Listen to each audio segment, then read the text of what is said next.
Okay, hello everyone. So today now let's look at question 29. Question 29 is also a kind of solid geometry question.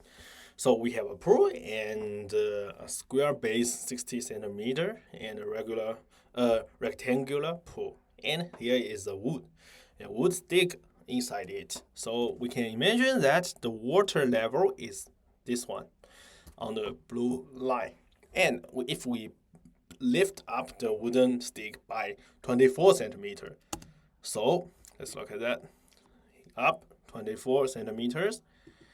And the water level will go down to here. We can just assume here. And this length is 24 centimeter.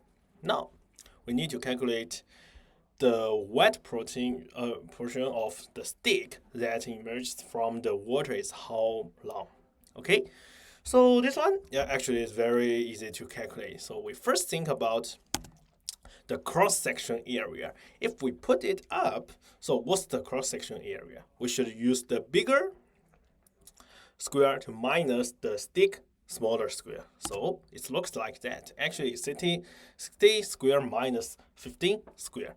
So remember one thing about cylinder volume. We need to also like the rectangular cuboid and the cube. We just need the base surface to times the height. Then we can calculate the volume.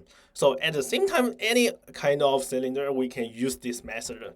So we know the surface of this one, actually in this question, is cross-section area. It's just a 60 square minus 15 square. And times the height is actually the volume. Okay, so we have already know that we put up 24 centimeter, and we know the stick base is 15 times 15. So actually it's 5,400 centimeters square.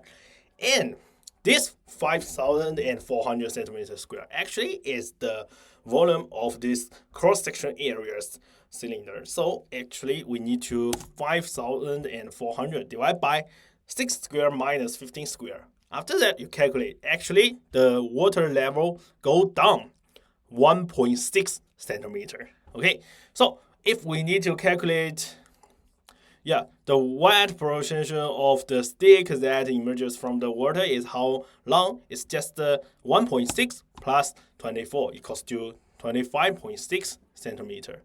So here is question 29. And remember one thing is how we can calculate the cylinder volume is just to use the basic or something like the base area to times the height. We can calculate the volume.